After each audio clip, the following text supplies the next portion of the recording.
ദൈവതിരുനാമത്തിന് മഹത്വം ഉണ്ടായിരിക്കട്ടെ. കർത്താവിൽ പ്രിയരെ, ഇന്നത്തെ സങ്കീർത്തന പഠനത്തിലേക്ക് എല്ലാവരെയും ദൈവനാമത്തിൽ സ്വാഗതം ചെയ്യുന്നു. പ്രാർത്ഥിച്ച് ആരംഭിക്കാം. സ്വർഗസ്ഥനായ ഞങ്ങളുടെ പിതാവേ, നിന്റെ തിരുനാമം പരിശുദ്ധമാകപ്പെടണമേ. നിന്റെ രാജ്യം വരണമേ. നിന്റെ തിരുവിഷ്ടം സ്വർഗത്തിലെ പോലെ ഭൂമിയിലുമാകണമേ. ഞങ്ങൾക്ക് ആവശ്യമാകുന്ന അപ്പം എന്ന് ഞങ്ങൾക്ക് തരണമേ. ഞങ്ങളുടെ കടക്കാരോട് ഞങ്ങൾ ക്ഷമിച്ചതുപോലെ ഞങ്ങളുടെ കടങ്ങളും പാപങ്ങളും ഞങ്ങളോട് ക്ഷമിക്കണമേ. പരീക്ഷയിലേക്ക് ഞങ്ങളെ പ്രവേശിപ്പിക്കരുതേ, പിന്നെയോ ദുഷ്ടത ഞങ്ങളെ രക്ഷിച്ചു കൊള്ളണമേ. എന്തുകൊണ്ടെന്നാൽ രാജ്യവും ശക്തിയും മഹത്വവും എന്നേക്കും നിനക്കുള്ളതാകുന്നു. ആമേൻ. കൃപ നിറഞ്ഞ മറിയമേ, നിനക്ക് സമാധാനം. ഞങ്ങളുടെ കർത്താവ് നിന്നോട് കൂടെ സ്ത്രീകളിൽ നീ വാഴ്ത്തപ്പെട്ടവളാകുന്നു. നിന്റെ ഉദരഫലമായ യേശു മിശിഹ വാഴ്ത്തപ്പെട്ടവനാകുന്നു. ശുദ്ധമുള്ള കന്യക മർത്തമറിയമേ, തമ്പുരാന്റെ അമ്മേ, പാപികളായ ഞങ്ങൾക്ക് വേണ്ടി ഇപ്പോഴെപ്പോഴും ഞങ്ങളുടെ മരണസമയത്തും ദൈവം തമ്പുരാനോട് അപേക്ഷിച്ചു കൊള്ളണമേ. ആമേൻ.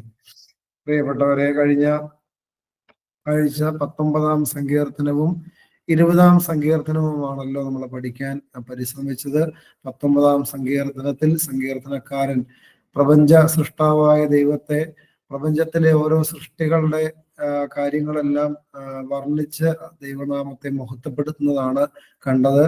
20-ാം സങ്കീർത്തനം ഇസ്രായേലിന്റെ രാജാക്കന്മാർ യുദ്ധത്തിന് പുറപ്പെടുമ്പോൾ അവർക്ക് വേണ്ടിയുള്ള പ്രാർത്ഥനയും അതോടൊപ്പം തന്നെ രാജാക്കന്മാർക്കുള്ള ആശംസകളും നേരുന്ന ഒരു സങ്കീർത്തനമാണ് നമ്മൾ 20-ാം സങ്കീർത്തനത്തിൽ കണ്ടത്.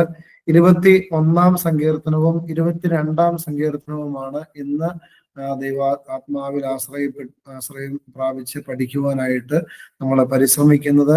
21-ാം സങ്കീർത്തനം അതിന്റെ ഹെഡിങ്ങിൽ തന്നെ എഴുതി വെച്ചിട്ടുണ്ട്. സംഗീതം പ്രമാണിക്ക് ദാവീദിന്റെ ഒരു സങ്കീർത്തനം, ദാവീദ് എഴുതിയതാണെന്ന് അവിടെ രേഖപ്പെടുത്തി വെച്ചിരിക്കുകയാണ്. 21-ാം സങ്കീർത്തനത്തെ പറ്റിയും വേദപണ്ഡിതന്മാരുടെ ഇടയിൽ ഏകാഭിപ്രായം ഉള്ളത്, ഈ സങ്കീർത്തനവും രാജാക്കന്മാർ യുദ്ധം കഴിഞ്ഞ് മടങ്ങി വരുമ്പോൾ, നേരത്തെ 20-ാം സങ്കീർത്തനം യുദ്ധത്തിന് പോകുമ്പോൾ അവർക്ക് വേണ്ടിയുള്ള പ്രാർത്ഥനയും അവർക്കുള്ള ആശംസകളുമാണ് അതിൽ 20-ാം സങ്കീർത്തനത്തിൽ ഉണ്ടായിരുന്നതെങ്കിൽ 21-ാം സങ്കീർത്തനത്തിൽ നമുക്ക് കാണാൻ സാധിക്കുന്നത് യുദ്ധം കഴിഞ്ഞ് മടങ്ങി വരുന്ന, വിജയം വരിച്ച് മടങ്ങി വരുന്ന രാജാവിനെ ഓർത്ത് ദൈവത്തിന് നന്ദി അർപ്പിക്കുന്ന, ദൈവത്തിന് കൃതജ്ഞതകൾ നേരുന്ന ഒരു സങ്കീർത്തനമാണ് 21-ാമത്തെ സങ്കീർത്തനം. അതിന്റെ ആദ്യത്തെ ഇതിന് രണ്ടായിട്ട് നമുക്ക് വേർതിരിക്കാം. അതിന്റെ 1 മുതൽ 6 വരെയുള്ള വാക്യങ്ങൾ അത് ദൈവത്തിന് കൃതജ്ഞത അർപ്പിക്കുന്ന ഒരു ഭാഗമാണ്. പിന്നീട് 7 മുതൽ 13 വരെയുള്ള വാക്യങ്ങൾ അത് ഭാവിയിൽ ഇനി പൂർവാധികം ശക്തിയോടുകൂടെ വലിയ വിജയങ്ങൾ കൈവരിക്കപ്പെടാൻ വേണ്ടിയുള്ള പ്രത്യാശയുടെ വാക്കുകളാണ് അവിടെ നമുക്ക് പിന്നീട് കേൾക്കാനായിട്ട് സാധിക്കുക. അതായത് ഭാവിയിൽ സാർവത്രിക വിജയം വരിക്കുമെന്നുള്ള പ്രത്യാശ, ആ പ്രത്യാശയുടെ അനുഭവത്തിൽ ഇവിടെ സങ്കീർത്തനക്കാരൻ നടത്തുന്ന പ്രത്യാശയുടെ വാക്കുകളാണ്. അതിന്റെ ആദ്യത്തെ ഭാഗം എങ്ങനെയാണ്? യഹോവേ, രാജാവ് നിന്റെ ബലത്തിൽ സന്തോഷിക്കുന്നു, നിന്റെ രക്ഷയിൽ അവൻ ഏറ്റവും ഉല്ലസിക്കുന്നു. അവന്റെ ഹൃദയത്തിലെ ആഗ്രഹം നീ അവന് നൽകി, അവന്റെ അധരങ്ങളുടെ യാചന നിഷേധിച്ചതുമില്ല. നന്മയുടെ അനുഗ്രഹത്താൽ നീ അവനെ എതിരേറ്റു, തങ്ക കിരീടത്തെ അവന്റെ തലയിൽ വയ്ക്കുന്നു. അവൻ നിന്നോട് ജീവനെ അപേക്ഷിച്ചു, നീ അവന് കൊടുത്തു, എന്നേക്കുമുള്ള ദീർഘായുസിനെ തന്നെ. നിന്റെ രക്ഷയാൽ അവന്റെ മഹത്വം വലിയത്, മാനവും തേജസ്സും നീ അവനെ അണിയിച്ചു. നീ അവനെ എന്നേക്കും അനുഗ്രഹ സമൃദ്ധിയിലാക്കുന്നു, നിന്റെ സന്നിധിയിലെ സന്തോഷം കൊണ്ട് അവനെ ആനന്ദിപ്പിക്കുന്നു. അപ്പൊ ഈ രാജാവിന് ഉണ്ടായ വിജയം, അദ്ദേഹത്തിനുണ്ടായിരിക്കുന്ന അനുഗ്രഹങ്ങൾ എല്ലാം ദൈവത്തിൽ നിന്നാണെന്ന് ലേവ്യരും ജനങ്ങളും ചേർന്ന് പാടി ദൈവത്തെ മഹത്വപ്പെടുത്തുന്ന സങ്കീർത്തനമാണ് 21-ാം സങ്കീർത്തനം. പ്രത്യേകിച്ച് 2 സന്ദർഭങ്ങളിലാണ് ഇത് ഉപയോഗിക്കുന്നതെന്ന് വായിച്ച് മനസ്സിലാക്കാൻ സാധിച്ചു. ഒന്ന്, ഇത് വിജയം വരിച്ചു വരുന്ന രാജാവിനെ വരവേറ്റുകൊണ്ട് പാടുന്നത്. 2, അതുപോലെ തന്നെ ഒരു പുതിയ രാജാവ് വന്ന് രാജാവ് അദ്ദേഹത്തിന്റെ കിരീടധാരണവും അതോടൊപ്പം തന്നെ സിംഹാസന ഇരിപ്പും എല്ലാം നടത്തുന്ന ആ സമയത്ത് ആലപിക്കുന്നതായിട്ടും ഇവിടെ രേഖപ്പെടുത്തി വെച്ച് ഇരിക്കുന്നതായിട്ട് വായിച്ച് മനസ്സിലാക്കാനായിട്ട് സാധിച്ചു. അപ്പൊ ആദ്യത്തെ ഭാഗം ദൈവത്തിന് കൃതജ്ഞത അർപ്പിക്കുന്നതാണ്. പിന്നീട് ഇനി ഉള്ള കാലഘട്ടത്തിൽ ദൈവം ഇതിലും വലിയ വിജയം നൽകി ശത്രുക്കളെ പരാജയപ്പെടുത്തി പരിപൂർണമായ ഒരു വിജയത്തിലേക്ക് നയിക്കുമെന്നുള്ള വലിയ പ്രത്യാശയോടുകൂടെ നടത്തുന്ന ഒരു വാക്കുകളാണ് പിന്നീട് നമുക്ക് വായിച്ച് കേൾക്കാനായിട്ട് സാധിക്കുക. 7 മുതൽ 13 വരെയുള്ള വാക്യങ്ങളൊന്ന് വായിക്കാമോ?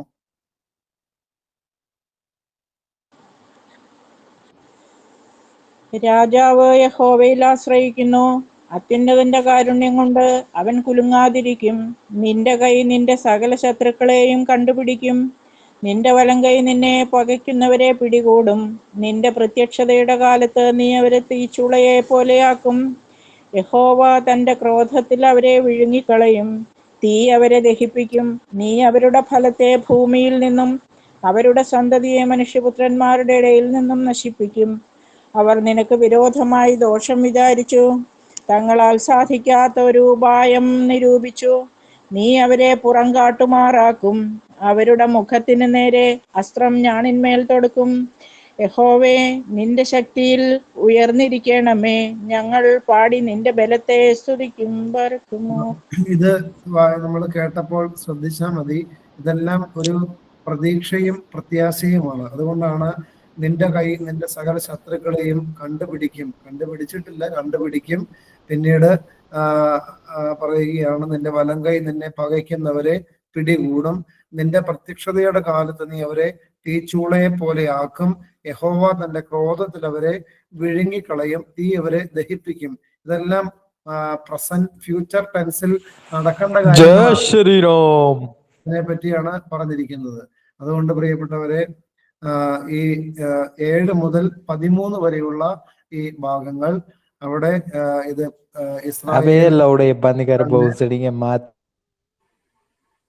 ഇസ്രായേൽ രാജാവിന് വിജയം ഉണ്ടാവാൻ സാധ്യത ഉണ്ട്. അതിൻ്റെ ഒരു പ്രത്യാശയോടെ കൂടെ ദൈവത്തെ മഹത്വപ്പെടുത്തിക്കൊണ്ട് ഒരു ദൈവത്തെ ആരാധിക്കുന്ന ഒരു ഭാഗമാണ് 7 മുതൽ 13 വരെയുള്ള വാക്യങ്ങൾ. പിന്നീട് 22-ാം സങ്കീർത്തനം. 21 ഞാൻ പറഞ്ഞല്ലോ, വിജയം കൈവരിച്ചു വരുന്ന രാജാവിനെ പ്രകീർത്തിച്ചുകൊണ്ട് നടത്തുന്ന സങ്കീർത്തന ഭാഗമാണ്. ആ ഒരു കാര്യം പ്രത്യേകം ശ്രദ്ധിക്കണമേ. 22-ാമത്തെ സങ്കീർത്തനം, അതും ദാവീദിന്റെ ഒരു സങ്കീർത്തനം എന്നാണ് അതിന്റെ ഹെഡിങ്ങിൽ നമുക്ക് മനസ്സിലാക്കാനായിട്ട് സാധിക്കുന്നത്. ഇതിനകത്ത് ശ്രദ്ധിക്കേണ്ട ഒരു കാര്യം, ഇത് ഒരു പീഡാസഹനത്തിന്റെ വേളയിൽ ഒരു മനുഷ്യൻ അവന്റെ ധീരരോദനം നടത്തുന്ന ഒരു സങ്കീർത്തനമാണ്. പ്രത്യേകിച്ച് ഇതിന്റെ ആദ്യത്തെ 1 മുതൽ 21 വരെയുള്ള വാക്യങ്ങൾ വലിയ വേദനയോടുകൂടെ ഒരു മനുഷ്യൻ അവന്റെ ദാരുണമായ അവസ്ഥയിൽ ദൈവസന്നദ്ധയിൽ നിലവിളിക്കുന്ന ഒരു നിലവിളിയാണ് ഇത് എന്ന് നമുക്ക് കണ്ടെത്താനായിട്ട് സാധിക്കും. പ്രത്യേകിച്ച് ഇത് 3 കാര്യങ്ങളാണ് പറയുന്നത്. ഒന്ന്, ഇത് ദാവീദ് അദ്ദേഹത്തിന്റെ ജീവിതത്തിലെ തിക്തമായ അനുഭവങ്ങളിലൂടെ കടന്നുപോയ സമയത്ത് അദ്ദേഹം ദൈവസന്നദ്ധിയിൽ വേദനാപൂർവം നടത്തിയ അഭയയാചനയാണെന്നും അതോടൊപ്പം അതാണ് ഒന്നാമത്. രണ്ടാമത്, ഇത് യേശു ക്രിസ്തുവിനെ പറ്റിയുള്ള പ്രവചനമാണെന്നും പറയുന്നുണ്ട്. മൂന്നാമത്, ഇസ്രായേൽ ജനത്തെ ഒരു വ്യക്തിയെ പോലെ കണ്ട് ആ ജനം കാലാകാലങ്ങളിൽ നേരിട്ടുകൊണ്ടിരിക്കുന്ന സഹനങ്ങളും പ്രതിസന്ധികളും വേദനകളും എല്ലാം കൂട്ടി ഇണക്കി അതിനോട് അനുബന്ധിച്ച് ദാവീദ് നടത്തുന്ന ഒരു അനുതാപ ദീനരോധനത്തോടെ ദൈവസന്നിധിയിൽ നടത്തുന്ന ഒരു സങ്കീർത്തനമാണെന്നും ഇതിനെപ്പറ്റി പറയുന്നുണ്ട്. 3 കാര്യങ്ങളാണ്. ഒന്ന്, ദാവീദിന്റെ സ്വന്തം വേദനയുടെ പാരമ്യത്തിൽ അദ്ദേഹം നടത്തിയ സങ്കീർത്തനമാണെന്ന് പറയുന്നു. 2, ഇത് യേശുക്രിസ്തുവിന്റെ പീഡാസഹനങ്ങൾ, വരാൻ പോകുന്ന യേശു മശിഹ അനുഭവിക്കേണ്ടി വരുന്ന പ്രയാസങ്ങൾ, അതിനെ പറ്റിയുള്ള പ്രവചനമാണെന്ന് പറയുന്നു.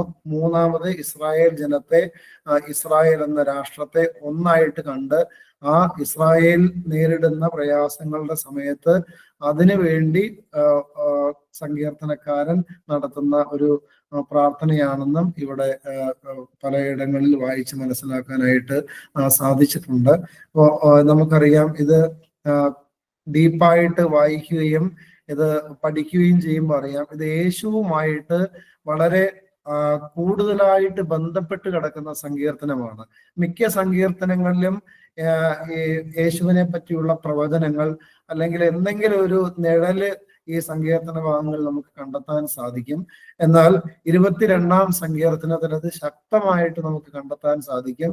പ്രത്യേകിച്ച് യേശു ക്രിസ്തുവിന്റെ പീഡാസഹനവുമായിട്ട് കഷ്ടാനുഭവവുമായിട്ട് ബന്ധപ്പെട്ട് ആണ് ഇതിനെ കൂടുതൽ ചേർത്ത് വായിക്കുവാനായിട്ട് നമുക്ക് സാധിക്കുന്നത്. അതിന്റെ 1-ാമത്തെ വാക്യം ഇപ്രകാരമാണ്: എന്റെ ദൈവമേ, എന്റെ ദൈവമേ, നീ എന്നെ കൈവിട്ടത് എന്ത്? യേശു ഈ ഒരു വാക്യം എവിടെയെങ്കിലും ഉദ്ധരിക്കുന്നുണ്ടോ? കുരിശിൽ കിടക്കും. അതെ, കാൽവറി കുരിശിൽ കിടന്ന് യേശു തന്റെ അന്ത്യശ്വാസം വലിക്കുന്നതിന് മുൻപ് 7 മൊഴികൾ നടത്തുന്നുണ്ട്. അതിലെ ആദ്യത്തെ മൊഴിയാണ് ഇത്: എന്റെ ദൈവമേ, എന്റെ ദൈവമേ, നീ എന്നെ കൈവിട്ടത് എന്ന്. ഒന്ന് ആലോചിച്ച് നോക്കി, യേശു പോലും അങ്ങനെ യേശു സങ്കീർത്തനം ആലപിച്ചുകൊണ്ട് നടത്തിയൊരു പ്രാർത്ഥനയായിരുന്നു. എന്നാൽ സങ്കീർത്തനക്കാരന്റെ ഭാഗത്ത് നിന്ന് നമ്മൾ ചിന്തിക്കുമ്പോൾ എന്റെ ദൈവമേ, എന്റെ ദൈവമേ, നീ എന്നെ കൈവിട്ടത് എന്ത്? എന്നെ രക്ഷിക്കാതെയും എന്റെ ഞരക്കത്തിന്റെ വാക്കുകൾ കേൾക്കാതെയും അകന്ന് നിൽക്കുന്നത് എന്ത്? 2-ാമത്തെ വാക്യം ഇങ്ങനെയാണ്: എന്റെ ദൈവമേ, ഞാൻ പകൽ സമയത്ത് വിളിക്കുന്നു, എങ്കിലും നീ ഉത്തരം അരുളുന്നില്ല. രാത്രി കാലത്ത് ഞാൻ വിളിക്കുന്നു, എനിക്ക് ഒട്ടും മൗനതയില്ല. അപ്പൊ ഈ സങ്കീർത്തനക്കാരന്റെ അനുഭവത്തിലാണിത് അദ്ദേഹം നടത്തുന്നത്. പക്ഷെ അത് യേശുവുമായിട്ടുള്ള ഒരു അഭേദ്യമായ ബന്ധമുണ്ട്.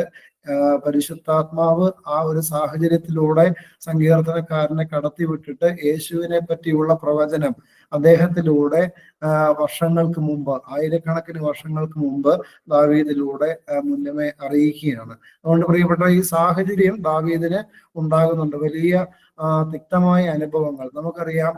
യേശുക്രിസ്തുവിന്റെ ഈ പീഡാസഹന വേളയിൽ യേശുവിനും ഇതേ അനുഭവം ഉണ്ടാവുന്നത്. കാരണം ആരുമില്ല, ഒറ്റപ്പെട്ട ഒരു അവസ്ഥ. അതായത് നമുക്കറിയാം ഏറ്റവും അതിന്റെ മൂർധന്യാവസ്ഥയിൽ എത്തുന്നത് യേശുക്രിസ്തു വിശുദ്ധ കുർബാന, അന്ത്യ അത്താഴം എല്ലാം പെസഹ പൂർത്തീകരിച്ചിട്ട് യേശുക്രിസ്തുവും പത്രോസും യാക്കോബും യോഹന്നാനും ചേർന്ന് അവര് പ്രാർത്ഥിക്കാൻ പോകുന്നു.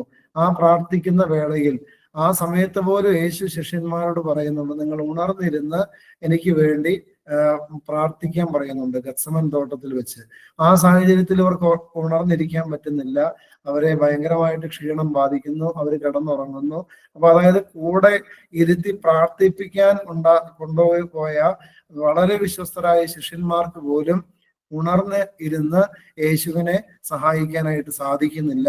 അതിന്റെ കൂടെ തന്നെ നമുക്കറിയാം അവിടെ യേശുവിന്റെ ശരീരം രക്തം വിയർത്തൊഴുകി എന്ന് അവിടെ രേഖപ്പെടുത്തി വെച്ചിരിക്കുക.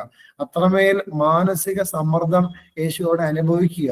യേശുവിനുണ്ടാകുന്ന മാനസിക സമ്മർദ്ദം മറ്റൊന്നുമല്ല, പാപത്തിന്റെ ഭാരം മുഴുവനും യേശുവിന്റെ മേൽ ചുമത്തപ്പെടുമ്പോൾ ദൈവപിതാവുമായിട്ടുള്ള ആ ഒരു കണക്ഷൻ എപ്പോഴോ യേശുവിന് നഷ്ടമാകുകയാണ്. അതുകൊണ്ടാണ് യേശു ഇങ്ങനെ നിലവിളിക്കുന്നത്, എന്റെ ദൈവമേ, എന്റെ ദൈവമേ, നീ എന്നെ കൈവിട്ടത് എന്ത് എന്ന് നിലവിളിക്കുന്നത്. അതുകൊണ്ട് പ്രിയപ്പെട്ടവരെ, ഇങ്ങനെ തിക്തമായ അനുഭവത്തിലൂടെ യേശു കടന്നു പോയതുപോലെ തന്നെ ഒരു പക്ഷേ ദാവീദിന് കടന്നു പോകേണ്ടി വന്നിട്ടുണ്ടാകാം. അല്ലെങ്കിൽ ഇതാരാണോ, ഇതിനാരെ പറ്റിയാണോ ഇത് രേഖപ്പെടുത്തി വെച്ചിരിക്കുന്നവർക്ക് ആ ഒരു അവസ്ഥയിലൂടെ കടന്നു പോകേണ്ടി വന്നിരിക്കാം. അതുകൊണ്ടാണ് എന്റെ ദൈവമേ, എന്റെ ദൈവമേ, നീ എന്നെ കൈവിട്ടത് എന്ത്? എന്നെ രക്ഷിക്കാതെയും എന്റെ ഞരക്കത്തിന്റെ വാക്കുകൾ കേൾക്കാതെയും അകന്നു നിൽക്കത് എന്ത് എന്നുള്ളൊരു ചോദ്യം ദൈവത്തോട് ചോദിക്കുന്നത്. അതിനുശേഷം അദ്ദേഹം തന്നെ വീണ്ടും പറയുകയാണ്, ഞാൻ പകൽ സമയത്ത് മുഴുവനും വിളിക്കുന്നു, പക്ഷേ ഉത്തരം അരുളുന്നില്ല. രാത്രികാലത്ത് ഞാൻ ഉറങ്ങാതെ ഇരുന്ന് ജാഗരണം നടത്തി പ്രാർത്ഥിക്കുന്നു, പക്ഷേ അവിടെയും എനിക്ക് നിരാശയാണ് ഫലം. കാരണം എന്റെ കാര്യത്തിൽ ദൈവം ഇടപെടുന്നില്ല എന്നുള്ള ഒരു വലിയ വേദനയോടുകൂടെയാണ് ഈ സങ്കീർത്തനം ആരംഭിക്കുന്നത്. നമ്മുടെയൊക്കെ വ്യക്തി ജീവിതത്തിലും ഒരുപക്ഷെ നമ്മളിങ്ങനെയൊക്കെ പ്രാർത്ഥിച്ചിരിക്കാം, അല്ലെങ്കിൽ നമ്മളിങ്ങനെ ചിന്തിച്ചിരിക്കാം, ദൈവം എന്താ ഉപേക്ഷിച്ചത്, ദൈവം എന്താ ഇടപെടാത്തത്, ദൈവം എന്തുകൊണ്ടാണ് ഈ ഒരു സാഹചര്യത്തിൽ കൂടെ ഇരുന്ന് വഴി നടത്താത്തത്. പ്രിയപ്പെട്ടവർ, യഥാർത്ഥത്തിൽ ദൈവം കൂടെയുണ്ട്. പക്ഷെ ആ സഹനത്തിന്റെ, ആ ഒരു നൊമ്പരത്തിന്റെ കാഠിന്യത്തിലൂടെ കടന്നു പോകുമ്പോൾ ആ സാന്നിധ്യം നമുക്ക് അനുഭവിക്കാൻ പറ്റാത്തത് കൊണ്ടാണ്. അതുകൊണ്ട് പ്രിയപ്പെട്ടവരെ, ഇവിടെ ഈ സങ്കീർത്തനക്കാരനാകട്ടെ യേശു ഈ ക്രൂശ് മരണ ആ ഒരു അവസ്ഥയിലേക്ക് കടന്നു പോകുമ്പോഴാകട്ടെ ദൈവം പിതാവ് അപ്പോഴും ആരുടെ കൂടെ ഉണ്ടായിരുന്നു? യേശുവിന്റെ കൂടെ ഉണ്ട്. അതുപോലെ തന്നെ ദാവീദിന്റെ കൂടെ ദൈവം ഉണ്ടായിരുന്നു. എന്നാൽ അത് മനസ്സിലാക്കാനായിട്ട് സാധിക്കുന്നില്ല. നമുക്ക് ഒരുപക്ഷെ അങ്ങനെയാണ്. നമ്മുടെ പെട്ടെന്ന് ഒരു ഒരു ഒരു രോഗ അവസ്ഥയിലേക്ക് പോയി കഴിഞ്ഞാൽ, അല്ലെങ്കിൽ നമ്മൾ പ്രതീക്ഷിക്കാതെ ഒരു തകർച്ചയോ ഒരു ബുദ്ധിമുട്ടോ നമുക്ക് കടന്നു വന്നാൽ അവിടെയെല്ലാം എന്തുണ്ട്? നമുക്കൊരു ആ ഒരു ആദ്യത്തെ ഒരു സമയത്ത് ഒരു വിശ്വാസത്തിന്റെ മേഖലയിൽ വലിയൊരു ശോധന ഉണ്ടാവാൻ സാധ്യതയുണ്ട്. അതുകൊണ്ട് പ്രിയപ്പെട്ടവരെ, ഇത് നമ്മുടെ കൂടെ അനുഭവമാണ് എന്ന് നമ്മൾ മനസ്സിലാക്കണം. പിന്നീട് 3 മുതൽ 5 വരെയുള്ള വാക്യങ്ങൾ വേറൊരു ഇതിലേക്ക് അങ്ങ് കയറുകയാണ്. അതൊന്ന് വായിക്കാമോ? ഇസ്രായേലിന്റെ സ്തുതികളിൽ മേൽ വസിക്കുന്നവനെ, നീ പരിശുദ്ധനാകുന്നുവല്ലോ. ഞങ്ങളുടെ പിതാക്കന്മാർ നിങ്ങൾ ആശ്രയിച്ചു, അവർ ആശ്രയിക്കുകയും നീ അവരെ വിടുവിക്കുകയും ചെയ്തു. അവർ നിന്നോട് നിലവിളിച്ചു, രക്ഷ പ്രാപിച്ചു. അവർ നിങ്ങൾ ആശ്രയിച്ചു, ലജ്ജിച്ചു പോയതുമില്ല. ഞാനോ മതി. അതായത് ആദ്യത്തെ ഭാഗത്ത് എന്റെ പ്രാർത്ഥന കേൾക്കുന്നില്ല, രാത്രിയും പകലും ഒക്കെ വിളിച്ചിട്ടും ദൈവമേ അവിടുന്ന് എന്നെ കേൾക്കുന്നില്ല എന്ന് പറഞ്ഞിട്ടും അദ്ദേഹം പിന്നീട് ഒരു പ്രത്യാശയിലേക്ക് കാലെടുത്ത് വെക്കുകയാണ്. ആ പ്രത്യാശ എങ്ങനെയാണ്? ഞങ്ങളുടെ പിതാക്കന്മാർ നിങ്ങൾ ആശ്രയിച്ചു, അവർ ആശ്രയിക്കുകയും നീ അവരെ വിടുവിക്കുകയും ചെയ്തു. അതായത് ഞങ്ങളുടെ പിതാക്കന്മാർ നിങ്ങൾ ആശ്രയിച്ചു, അവർ ആശ്രയിക്കുകയും നീ അവരെ വിടുവിക്കുകയും ചെയ്തു. അവർ നിന്നോട് നിലവിളിച്ചു, രക്ഷ പ്രാപിച്ചു. അവർ നിങ്ങൾ ആശ്രയിച്ചു, ലജ്ജിച്ചു പോയതുമില്ല. അതായത് ഈ സങ്കീർത്തനക്കാരൻ തന്നെ അദ്ദേഹത്തിന് ഒരു പ്രത്യാശയുണ്ട്. ഞങ്ങളുടെ പൂർവിക പിതാക്കന്മാർ എല്ലാം ദൈവമേ ഈ ഇതേപോലത്തെ പ്രതിസന്ധികളിൽ നിന്നിൽ ആശ്രയിക്കുകയും അവർ രക്ഷപ്പെടുകയും ചെയ്തു. അതുകൊണ്ട് ഇദ്ദേഹത്തിന് എന്താണ്, ഇപ്പോഴും ഉള്ളിൽ ഒരു പ്രത്യാശയുണ്ട്. ഈ പ്രാർത്ഥന കേൾക്കുന്നില്ല എന്ന് ഉണ്ടെങ്കിൽ പോലും എനിക്കൊരു പ്രത്യാശയുണ്ട്. ദൈവമേ എന്റെ പ്രാർത്ഥന ഇന്നല്ലെങ്കിൽ നാളെ അവിടുന്ന് കേൾക്കുമെന്നുള്ളൊരു പ്രത്യാശയുണ്ട്. അതുകൊണ്ടാണ് ഇങ്ങനെ പറയുന്നത്, ഞങ്ങളുടെ പിതാക്കന്മാർ നിങ്ങൾ ആശ്രയിച്ചു, അവർ ആശ്രയിക്കുകയും നീ അവരെ വിടുവിക്കുകയും ചെയ്തു. അപ്പൊ ഈ ഒരു ബോധ്യവും ഈ ഒരു വിശ്വാസവും സങ്കീർത്തനക്കാരന്റെ ചങ്കിനകത്ത് കിടക്കുന്നുണ്ട്. അതുകൊണ്ട് ഇപ്പോ ഈ പ്രാർത്ഥന കേട്ടില്ലെങ്കിലും അവിടുന്ന് കേൾക്കുമെന്നുള്ളൊരു പ്രത്യാശ ആർക്കുണ്ട്? സങ്കീർത്തനക്കാരനുണ്ട്. നമുക്ക് ഇതിനോട് വലിയ ബന്ധമില്ലാത്ത ഒരു ഇതായിട്ട് തോന്നാം. 3-ാമത്തെ വാക്യം, ഇസ്രായേലിന്റെ സ്തുതികളിൽ മേൽ വസിക്കുന്നവനെ നീ പരിശുദ്ധനാകുന്നുവല്ലോ. അതായത് പൂർവിക പിതാക്കന്മാർ ദൈവത്തെ ആരാധിച്ച് ദൈവത്തെ മഹത്വപ്പെടുത്തി എന്നുള്ളത് കാണിക്കാൻ വേണ്ടിയിട്ടാണ്. അതിനുശേഷമാണ് പറയുന്നത് ഞങ്ങളുടെ പിതാക്കന്മാർ നിങ്ങൾ ആശ്രയിച്ചു എന്ന് പറയുന്നത്. അപ്പോ ഇസ്രായേലിന്റെ സ്തുതികളിൽ വസിക്കുന്നവനെ നീ പരിശുദ്ധനാകുന്നുവല്ലോ. ഇത് നമ്മൾ ശരിക്കും ഡീപ്പായിട്ട് പഠിക്കേണ്ട ഒരു വചനമാണ്. ദൈവം എവിടെ വസിക്കുന്നു എന്നുള്ള ഒരു ചോദ്യത്തിന് നമുക്ക് പല ഉത്തരങ്ങൾ പറയാനായിട്ടുണ്ട്. വേദപുസ്തക അടിസ്ഥാനത്തിൽ തന്നെ പറയാനായിട്ട് സാധിക്കും. ദൈവം സ്വർഗത്തിൽ വസിക്കുന്നു, അല്ലേ? കാരണം യെശയ്യാവിന് സ്വർഗീയ ദർശനം ഉണ്ടാകുന്നുണ്ട്. യെശയ്യാവിന്റെ പുസ്തകം 6-ാം അധ്യായത്തിൽ യെശയ്യാവ് സ്വർഗീയ ദർശനം കാണുന്നുണ്ട്. മാലാഖമാർ ദൈവത്തെ അനവരതം രാപ്പകൽ ദൈവമേ നീ പരിശുദ്ധനാകുന്നു, പരിശുദ്ധനാകുന്നു, പരിശുദ്ധനാകുന്നു എന്ന് പറഞ്ഞ് ദൈവത്തെ ശ്രോപ്പന്മാർ സ്തുതിക്കുന്നതിനെ പറ്റി അവിടെ വളരെ വ്യക്തമായിട്ട് രേഖപ്പെടുത്തി വെച്ചിട്ടുണ്ട്. അതുകൊണ്ട് പ്രിയപ്പെട്ടവരെ, സ്വർഗത്തിൽ ദൈവം വസിക്കുന്നു എന്ന് നമ്മളും പറയാറുണ്ട്. പിന്നീട് മനുഷ്യന്റെ ഉള്ളിൽ ദൈവം വസിക്കുന്നു. അത് യേശു തന്നെ വെളിപ്പെടുത്തിയാണ്. വിശുദ്ധ കുർബാനയിലൂടെ അല്ലെങ്കിൽ മാമോദീസായിലൂടെ ഒക്കെ മനുഷ്യന്റെ ഉള്ളിൽ ദൈവം വസിക്കുന്നു. പിന്നെ യേശു തന്നെ പറയുന്നുണ്ട്, ഈ ചെറിയവർക്ക് കൊടുത്തതെല്ലാം എനിക്കായിരുന്നു. അപ്പൊ ആ ചെറിയവരിൽ ആരാ വസിക്കുന്നത്? അപ്പൊ എല്ലാ മനുഷ്യരിലും ദൈവം വസിക്കുന്നു. അപ്പൊ മനുഷ്യനിൽ ദൈവം വസിക്കുന്നു എന്ന് നമ്മൾ വിശ്വസിക്കുന്നു. അതോടൊപ്പം തന്നെ നാളെ വിശുദ്ധ കുർബാനയ്ക്ക് നമ്മൾ ദേവാലയത്തിൽ വരും. അപ്പോഴും നമുക്കൊരു വിശ്വാസമുണ്ട്, ഈ പള്ളിയിൽ ആര് വസിക്കുന്നു? ദൈവം വസിക്കുന്നു. അതുകൊണ്ടാണ് ദൈവാലയം എന്ന് കൂടെ പറയുന്നത്. അതുകൊണ്ട് പ്രിയപ്പെട്ടവരെ, ഇങ്ങനെയുള്ള പല മേഖലകളിൽ ദൈവം വസിക്കുന്നു നമ്മൾ വിശ്വസിക്കുമ്പോൾ നമ്മൾ ഈ ഒരു കാര്യം കൂടെ വിശ്വസിക്കണം. അതായത് ഇസ്രായേലിന്റെ സ്തുതികളിന്മേൽ വസിക്കുന്നവനെ. അപ്പൊ ദൈവം വസിക്കുന്ന മറ്റൊരു ഇടമാണ് ദൈവത്തിന്റെ ജനം ദൈവത്തെ ആരാധിക്കുമ്പോൾ ആ ആരാധിക്കുന്ന ആ സാഹചര്യത്തിൽ ആ ഒരു സ്തുതിയുടെ സിംഹാസനം ക്രമീകരിക്കപ്പെടും. ആ സിംഹാസനത്തിലേക്ക് ദൈവം ഇറങ്ങി വരും. അതാണ് ഇവിടെ നമുക്ക് മനസ്സിലാക്കാനായിട്ട് സാധിക്കുക. ഇസ്രായേലിന്റെ സ്തുതികളിൽ മേൽ വസിക്കുന്നവൻ.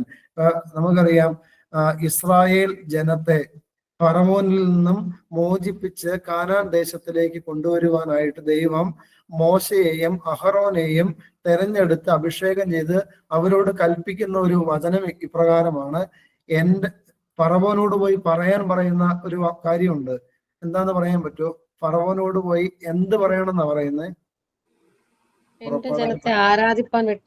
അതെ, ദൈവത്തെ, എന്നെ ആരാധിക്കാൻ എന്റെ ജനത്തെ വിട്ടയക്കണം, അത് എന്ന് പറയാനാണ് പറയുന്നത്. അതുകൊണ്ട് പ്രിയപ്പെട്ടവരെ, ഈ ആരാധന ജീവിതത്തിൽ ഒരു വലിയ ഭാഗം, വലിയ പ്രാധാന്യം കൊടുക്കേണ്ടതാണ്. കാരണം നമ്മളൊരു ആരാധന നടത്തുമ്പോൾ, പ്രത്യേകിച്ച് നമ്മുടെ വീട്ടിൽ സന്ധ്യയ്ക്കാണെങ്കിലും പ്രഭാതത്തിലാണെങ്കിലും നമ്മള് കുടുംബം ഒന്ന് ചേർന്ന് ഒരു പാട്ട് പാടി, പ്രത്യേകിച്ച് ഒരു ആരാധനാ ഗീതം എടുത്ത് പാട്ട് പാടി എല്ലാവരും ചേർന്ന് ഹൃദയപൂർവ്വം ദൈവത്തെ ആരാധിച്ചാൽ പ്രിയപ്പെട്ടവരെ, അവിടെ എന്തുണ്ടാകും?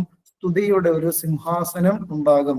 നമ്മൾ പാട്ട് പാടി ദൈവത്തെ ആരാധിക്കുമ്പോൾ സ്തുതിയുടെ ഒരു സിംഹാസനം, ഇസ്രായേലിന്റെ സ്തുതികളിൽ വസിക്കുന്നവൻ. അപ്പൊ ദൈവം ഇറങ്ങി വന്ന് ആ സ്തുതികളിൽ ഇരിക്കും, ആ ഒരു സിംഹാസനത്തിൽ ഇരിക്കും. അതുകൊണ്ടാണ് കുടുംബ പ്രാർത്ഥന മുടക്കരുത് എന്നൊക്കെ പിതാക്കന്മാര് പഠിപ്പിക്കുന്നത്. കാരണം അത് മാത്രമല്ല, യേശു പഠിപ്പിക്കുന്നുണ്ട്, 2 or 3 പേർ എന്റെ നാമത്തിൽ കൂടിയാൽ അവരുടെ മധ്യേ ഞാനുണ്ട് എന്ന് യേശു പഠിപ്പിക്കുന്നുണ്ട്. അതുകൊണ്ട് പ്രിയപ്പെട്ടവരെ, ഈ ഒരു വചനം നമ്മുടെ ഹൃദയത്തിൽ എപ്പോഴും ഉണ്ടാകണം.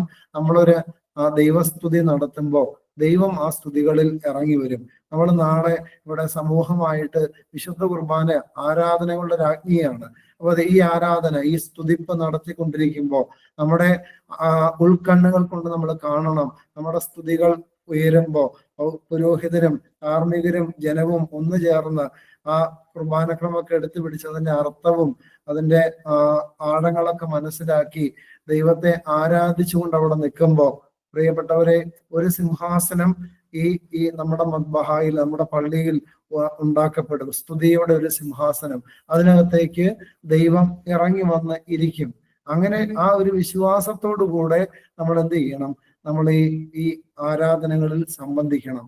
അങ്ങനെ സംബന്ധിക്കുമ്പോഴാണ് നമുക്ക് വിടുതൽ ഉണ്ടാകുന്നത്. അതായത് നമ്മുടെ വിശ്വാസത്തിനനുസരിച്ചാണ് ദൈവത്തിന്റെ പ്രവർത്തികൾ ഉണ്ടാകുന്നത്. അതായത് നമുക്ക് പലതരത്തിൽ പള്ളിയിൽ വന്നു നിൽക്കാം, വെറുതെ വന്നു നിൽക്കാം, പിന്നെ ഒരു വന്ന് കുറച്ച് ചെറിയൊരു വിശ്വാസത്തോടെ കൂടെ നിൽക്കാം, എന്നാൽ ആഴമേറിയ വിശ്വാസത്തോടു കൂടെ നിൽക്കാം.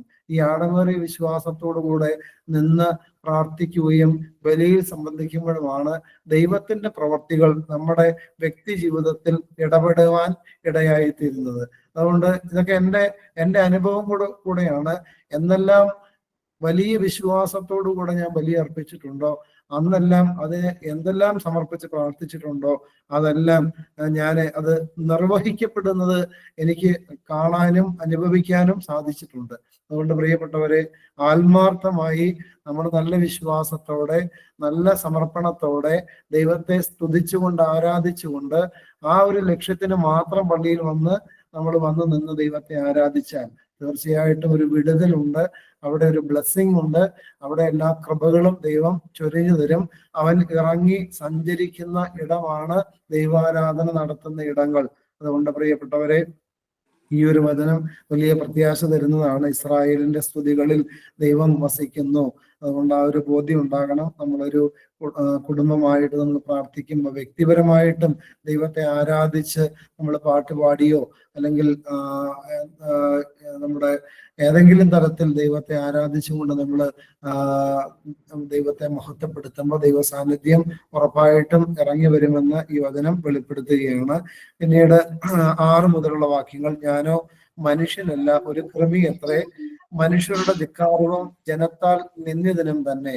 എന്നെ കാണുന്നവരൊക്കെയും എന്നെ പരിഹസിക്കുന്നു, അവർ അധരം മലർത്തി തല കുലുക്കുന്നു. അതായത് അദ്ദേഹത്തിന്റെ ആ വളരെ ദാരുണമായ അവസ്ഥ അദ്ദേഹം വെളിപ്പെടുത്തുകയാണ്. ഞാനോ മനുഷ്യനല്ല ഒരു കൃമി അത്രേ, മനുഷ്യരുടെ ധിക്കാരവും ജനത്താൽ നിന്ദിതനും തന്നെ.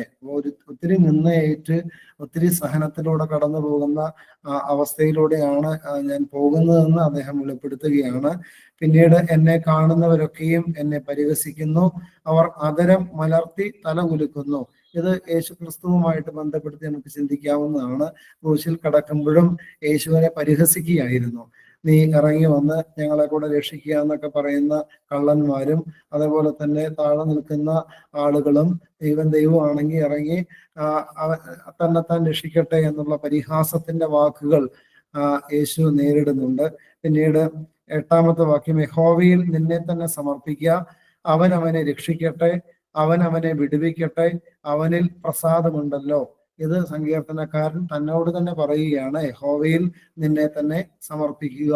അതായത് ഏത് സാഹചര്യത്തിലാണെങ്കിലും ദൈവത്തിന് സമർപ്പിക്കുക, ദൈവത്തിന് ചെയ്യാൻ കഴിയാത്തതായിട്ട് ഒന്നുമില്ല എന്നുള്ള ഒരു വിശ്വാസത്തിന്റെ പ്രഖ്യാപനം അദ്ദേഹത്തോട് തന്നെ പറയുകയാണ്. അവൻ അവനെ രക്ഷിക്കട്ടെ, അവൻ അവനെ വിടുവിക്കട്ടെ, അവനിൽ പ്രസാദമുണ്ടല്ലോ. പിന്നീട് 9 മുതലുള്ള വാക്യങ്ങൾ വായിക്കുമോ? 9ഉം 10ഉം. ഉദരത്തിൽ നിന്ന് പുറപ്പെടുവിച്ചവൻ, എന്റെ അമ്മയുടെ മുല കുടിക്കുമ്പോൾ നീ എന്നെ നിർഭയം വസിക്കുമാറാക്കി. ഗർഭപാത്രത്തിന് ഞാൻ നിങ്ങൾ ഏൽപ്പിക്കപ്പെട്ടു. എന്റെ അമ്മയുടെ ഉദരം മുതൽ നീ എന്റെ ദൈവം. കഷ്ടമെടുത്തിരിക്കിയാൽ എന്നെ വിട്ടകന്നിരിക്കരുതേ. സഹായിക്കുവാൻ മറ്റാരുമില്ലല്ലോ. അനേകം മതി. അതായത് അദ്ദേഹത്തിന്റെ ചെറുപ്പകാലഘട്ടത്തിൽ ദൈവത്തിന്റെ സംരക്ഷണം ലഭിച്ചതിനെയൊക്കെ നന്ദിയോടുകൂടെ ഓർക്കുകയാണ്. നീയല്ലോ എന്നെ ഉദരത്തിൽ നിന്ന് പുറപ്പെടുവിച്ചവൻ. അതായത് ആ ഉദരത്തിൽ നിന്ന് പുറപ്പെടുവിച്ച സമയത്ത് ഒരു പ്രാർത്ഥനയും അദ്ദേഹം നടത്തുന്നില്ല. പക്ഷെ ദൈവത്തിന്റെ സംരക്ഷണവും ദൈവത്തിന്റെ കൃപകളും അദ്ദേഹത്തിന് ലഭിച്ചു. അതുകൊണ്ടാണ് നീയല്ലോ എന്നെ ഉദരത്തിൽ നിന്ന് പുറപ്പെടുവിച്ചവൻ, എന്റെ അമ്മയുടെ മുല കുടിക്കുമ്പോൾ നീ എന്നെ നിർഭയം വസിക്കുമാറാക്കി. ആ സമയത്ത് ഇദ്ദേഹം പ്രാർത്ഥിച്ചിട്ടാണോ? അല്ല. ദൈവത്തിന്റെ കരുണയും കൃപയും എപ്പോഴും അദ്ദേഹത്തിന്റെ കൂടെ ഉണ്ടായിരുന്നു.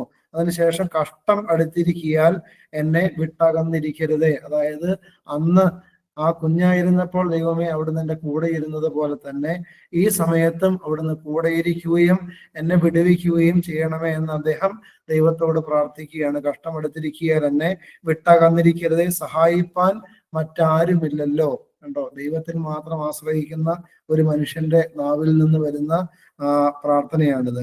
അതിനുശേഷം 12-ാമത്തെ വാക്യം, അനേകം കാളകൾ എന്നെ വളഞ്ഞു, ബാശാൻ കൂറ്റന്മാർ എന്നെ ചുറ്റിയിരിക്കുന്നു. ബുഭുക്ഷയോടെ അലറുന്ന സിംഹം പോലെ അവർ എന്റെ നേരെ വായി പിളർക്കുന്നു. ഞാൻ വെള്ളം പോലെ തൂകിപ്പോകുന്നു. എന്റെ അസ്ഥികളെല്ലാം ബന്ധം വിട്ടിരിക്കുന്നു. എന്റെ ഹൃദയം മെഴുകുപോലെയായി. എന്റെ കുടലിന്റെ നടുവേ ഉരുകിയിരിക്കുന്നു. എന്റെ ശക്തി ഓട്ടുകഷ്ണം പോലെ ഉണങ്ങിയിരിക്കുന്നു. എന്റെ നാവ് അണ്ണാക്കോട് പറ്റിയിരിക്കുന്നു. നീ എന്നെ മരണത്തിന്റെ പൊടിയിൽ ഇട്ടുമിരിക്കുന്നു. 16ഉം 17ഉം വാക്യങ്ങൾ കൂടെ 18ഉം കൂടെ വായിക്കാം. നായ്ക്കൾ എന്നെ വളഞ്ഞു, ദുഷ്ടന്മാരുടെ കൂട്ടം എന്നെ ചുറ്റിയിരിക്കുന്നു. അവർ എന്റെ കൈകളെയും കാലുകളെയും തുളച്ചു. എന്റെ അസ്ഥികളൊക്കെയും എനിക്ക് എണ്ണാം. അവർ എന്നെ ഉറ്റുനോക്കുന്നു. എന്റെ വസ്ത്രം അവർ പകുത്തെടുത്തു. എന്റെ അങ്കിക്കായ അവർ ചീട്ടിടുന്നു. ഇതൊക്കെ വായിക്കുമ്പോഴാണ് യേശുക്രിസ്തുവിന്റെ പീഡാസഹനത്തിന്റെ പ്രവചനമാണ് ഇതെന്ന് നമുക്ക് വളരെ വ്യക്തമായിട്ട് മനസ്സിലാക്കാനായിട്ട് സാധിക്കുന്നത്. കാരണം നായ്ക്കൾ എന്നെ വളഞ്ഞു, ദുഷ്ടന്മാരുടെ കൂട്ടം എന്നെ ചുറ്റിയിരിക്കുന്നു. ക്രൂശിക്കാൻ വേണ്ടി ചുറ്റും കൂടിയിരിക്കുന്നവരെ പറ്റിയുള്ള ഒരു പ്രവചനം. പിന്നീട് അവർ എൻ്റെ കൈകളെയും കാലുകളെയും തുളച്ചു. യേശുവിന്റെ കൈകളിലൂടെയും കാലുകളിലൂടെയും കാലിരുമ്പ് ആണി തുളച്ച് കയറ്റുന്നുണ്ട്. പിന്നീട് പറയുകയാണ്, എൻ്റെ അസ്ഥികളൊക്കെയും എനിക്ക് എണ്ണാം. പ്രിയപ്പെട്ടവരെ, നമുക്ക് യേശുക്രിസ്തുവിന്റെ പീഡാസഹനത്തെ പറ്റി നമ്മൾ passion of the Christ cinema കണ്ടിട്ടുണ്ട്, അതല്ലെങ്കിൽ മറ്റേതെങ്കിലുമൊക്കെ വ്യാഖ്യാനങ്ങൾ കേട്ടിട്ടുണ്ടാകാം. എന്നാൽ അതിനേക്കാട്ടിലും എത്രയൊക്കെയോ 10 മടങ്ങായിരുന്നു എന്ന് ഈ പ്രവചനത്തിലൂടെ നമുക്ക് കണ്ടെത്താൻ സാധിക്കും. എൻ്റെ അസ്ഥികളൊക്കെയും എനിക്ക് എണ്ണാം. പ്രിയപ്പെട്ടവരെ, നമ്മുടെ അസ്ഥി നമുക്ക് എണ്ണാൻ കഴിയണമെങ്കിൽ അതിൻ്റെ ആ ഒരു എത്രമേൽ പീഡ ഒരു ശരീരത്തിൽ നമ്മൾ ഏറ്റെടുത്താലാണ് അത് ഉണ്ടാവുക. നമ്മുടെ മാംസം എല്ലാം പിച്ചി ചീന്തപ്പെടണം. യഥാർത്ഥത്തിൽ യേശുവിന്റെ അവസ്ഥ അങ്ങനെയായിരുന്നു. ഈ യേശുവിനെ പറ്റി സങ്കീർത്തനക്കാരൻ മാത്രമല്ല, യെശയ്യാവിലും യേശുവിനെ പറ്റി ഇത്തരത്തിലുള്ള പ്രവചനമുണ്ട്. അതായത് യെശയ്യാ പ്രവാചകന്റെ പുസ്തകം 52 എടുക്കാമോ? യെശയ്യാവ് 52 വാക്യം, അധ്യായം 13 മുതലുള്ള വാക്യങ്ങൾ വായിക്കാം. യെശയ്യാവ് 52:13 മുതൽ. എന്റെ ദാസൻ കൃതാർത്ഥനാകും, അവൻ ഉയർന്നു പൊങ്ങി അത്യന്തം ഉന്നതനായിരിക്കും. അവന്റെ രൂപം കണ്ടാൽ ആളല്ല എന്നും അവന്റെ ആകൃതി കണ്ടാൽ മനുഷ്യനല്ല എന്നും തോന്നുമാറ് വിരൂപമായിരിക്കൊണ്ട് പലരും നിന്നെ കണ്ട് സ്തംഭിച്ചു പോയതുപോലെ അവൻ പല ജാതികളെയും കുതിച്ചു ചാടുവാനിടയാക്കും. യേശുക്രിസ്തുവിനെ പറ്റി പറയുന്ന ഒരു പ്രവചന ഭാഗമാണ്. എന്റെ ദാസൻ കൃതാർത്ഥനാകും, അവൻ ഉയർന്നു പൊങ്ങി അത്യന്തം ഉന്നതൻ ആയിരിക്കും. അതായത് ക്രൂശിൽ കിടക്കുന്നതിനെ പറ്റിയാണ് പറയുന്നത്. അവന്റെ രൂപം കണ്ടാൽ ആളല്ല എന്നും അവന്റെ ആകൃതി കണ്ടാൽ മനുഷ്യനല്ല എന്നും തോന്നുമാറ് വിരൂപമായിരിക്കൊണ്ടും. അപ്പൊ കണ്ടോ, യേശുക്രിസ്തുവിനെ ക്രൂശിൽ കിടക്കുന്ന സമയത്ത് യേശുവിലേക്ക് നോക്കുമ്പോ ഇത് ഒരു രൂപം പോലും, രൂപഭംഗി പോലും ഇല്ലാത്ത വിധത്തിൽ വിരൂപമാക്കപ്പെട്ടിരുന്നു. പ്രത്യേകിച്ച് ചമ്മട്ടി കൊണ്ടുള്ള അടി. ചമ്മട്ടി എന്ന് പറഞ്ഞാൽ അതിനകത്ത്